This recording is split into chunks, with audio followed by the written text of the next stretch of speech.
Itu bermakna dia riwayat secara muzakarah, orang panggil, bukan secara tahdis. Secara muzakarah, mana dalam bentuk dia ni, dia tidak ambil secara berguru dengan orang tu, tetapi orang tu sebutkan satu hadis yang dia kemukakan itu dalam bentuk perbincangan, perbualan. Tiba-tiba orang tu pun waktu ambil hadis, bukan secara rasmi, secara khusus. Kita kata duduk bersela, ni lah hadis ni, baca gini dengan sebut sanad, tidak. Tetapi secara muzakarah ataupun secara perbualan. Dan ini juga tidak termasuk di dalam hak yang dikatakan Sahih Bukhari, hak tinggi itu, tak termasuk. Sebab dia tidak sebut sanad. Dia tidak sebut sanad, hanya dia sebut secara muzakarah. Kedudukan hak lagu ni hak dia kata qala, lepas tu dia marilah hadisnya, dia lebih rendah daripada hadis hak musnad dalam Bukhari. Kedudukan.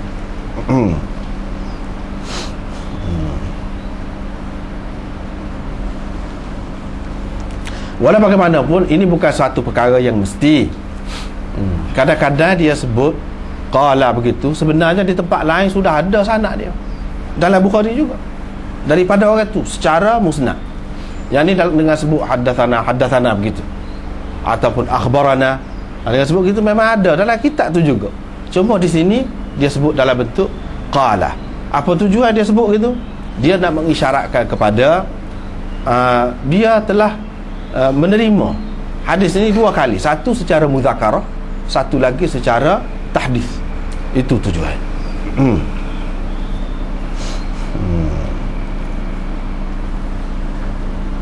Yang kelima, sering kali kita apabila baca Bukhari ni, kita akan jumpa di celah-celah tu, di celah-celah satu perbincangan tu, tiba-tiba dia bagi satu perkataan, yang mana perkataan itu isyarat kepada ayat Quran, isyarat kepada ayat Quran. Padahal tadi cerita benda lain, tiba-tiba dia sebut ayat tu pun tidak penuh, dia sebut kadang-kadang sepatah, sepatah gitu, radaqah misalnya, tiba-tiba. Jadi kadang-kadang orang yang tidak faham, dia kata mana tiba-tiba tubik gini, tadi duk cerita benda lain, tiba-tiba hura benda ni pula. Satu, maksud dia nak bahas dari segi bahasa. Mana perkataan yang digunakan dalam hadis tu, walaupun lafaznya berbeza, zahirnya berbeza, tetapi punca asal perkataan dia tu sama dengan hak dia sebut ni. Dan hak dia sebut ni ada dalam Quran. Itu tujuannya, ada dalam Quran. Yang ni lafaz ini asalnya ada dalam Quran, walaupun dalam hadis ni tidak sebut dengan lafaz tu.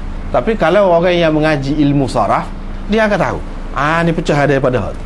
Satu, tujuan dia. Yang kedua, maksud dia nak cerita kepada kita dalam menguraikan hadis ni, kita jangan lupa kepada Quran. Semua kena ingat pada Quran. Kena ingat semua, mesti kena rujuk pada Quran. Hatta dalam sepatah perkataan pun, kalau ada, selalu kena ingat pada Quran itu. Itu dua. Yang ketiga, dia nak melatih kita, mengasuh kita, mengajar kita, iaitu kita kena utamakan Quran, kena ingat Quran itu. Sepatutnya kena ingat Quran. Jadi maknanya kita kena jelas lah, yang sebaik-baiknya sebenarnya mengaji Bukhari ni, dia kena orang hafal Quran. Gitu. Sebab tu dia akan takak selalu. Kalau dia sebut perkataan, kalau dia sebut perkataan ni terus, dia sebut Quran, maknanya kalau orang tu ingat Quran, dia boleh baca tu lah. Dia tidak sebut habis, dia sebut sepatah, dua patah gitu. Tetapi kita yang ingat Quran boleh kait selalu, sini ayat ni, baca seterusnya. Kalau dia sebut habis, dan dia tulis habis ayat Quran tu, jadi panjang lah. Dia tujuan nak ringkas, tujuan dia nak ringkas, dan tidak lupa kepada Quran, selalu rujuk kepada Quran. Itu yang ketiga. Seterusnya lagi, selalu Imam Bukhari ni apabila dia start kitab dia akan buat mari ayat Quran. ayat Quran. Lepas tu dia mari hadis. Lepas tu dia mari asar. Itu kalau ada semualah, kalau ada semua. Tujuannya nak ceritanya, cara kaedah kita orang Ahlussunnah wal Jamaah ni, dia kena nombor satu sekali Quran. Dia nak ceritanya hadis yang dia buat mari ni ada kaitan dengan Quran itu. Tidak lari. Hadis ini macam menguraikan makna Quran itu juga. Tidak lari. Lepas tu hadis pula dia mari hadis pula. Hadis dia kurang, syarat dia tu rendah sikit daripada syarat yang dikemukakan dalam Bukhari. Dia mari hadis. Kalau tak ada tu, dia mari asar sahaja. Asar sahaja. Asar ni makna kata-kata sahabat ke, kata-kata tabi'in ke. Dia tujuan dia nak sebut hak kemudian ni, makna bukan dia seorang saja berpendapat begitu. Sebelum dia di kalangan salaf sudah ada yang faham supaya hak dia faham, iaitu di kalangan tabi'in. Bila gitu, kita nampaklah Imam Bukhari ni bukan dia nak cerita apa ni, pendapat orang ni semua pendapat yang nak bagi. Tidak, dia ada maksud dia sendiri. Padahal kita yakinlah dia tentu tahu, dia tentu tahu bahawa banyak lagi ni berhubung dengan perkara ni. Kalau nak mari asar ke hadis ke, banyak lagi. Tapi dia tidak mari. Hak dia buat marinya kepada dia, iaitu hak serupa dengan hak dia faham. Dia nak ayatnya ijtihad dia ataupun istimbak dia, kesimpulan yang dia buat daripada hadis ni difaham supaya tu juga oleh orang-orang sebelum daripada dia. Mana bukan dia seorang. Itu menguatkan lagi. Dan dia tidak sebut orang lain, maknanya isyarat kepada dia tidak pilih orang lain. Mana dia pilih orang ni? Dia pilih orang dia sebut tadilah. Dia pilih orang dia sebut. Ni secara umum ni, secara umum benar. Secara umum benar ni kita cerita ni.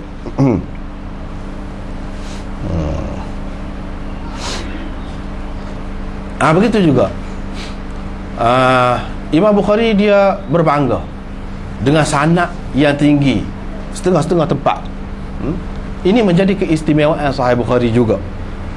Setara dia tu orang kemudian lagi, tapi ada orang panggil sanad dia tu cuma 3 orang saja. Antara dia dengan Rasulullah sallallahu alaihi wasallam 3 orang saja. Ini orang panggil Thulathiyat Bukhari. Thulathiyat Bukhari. Yalah, kalau daripada kita ni nak sampai kepada Nabi sudah sampai 23, 24 dah. Mata rantai. Mana antara dia tu ada 22 hadis dalam Bukhari. Iaitu orang panggil termasuk dalam Thulathiyat.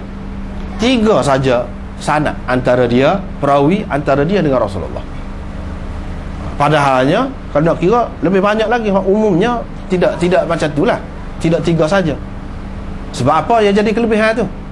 Sebab semakin sedikit orang di tengah ni, orang tengah ni, semakin boleh kita yakini kebenaran dia tu. Sebab apa? Kemungkinan tokok tambah ataupun pembaikian ataupun riwayat dengan makna itu lebih kurang lagi berbanding kalau ramai perawi-perawi. Ataupun kemungkinan terlupa, kemungkinan tersasul, kemungkinan salah faham tu dia sedikit. Kalau perawi ni sedikit, sebab itu ada kelebihan.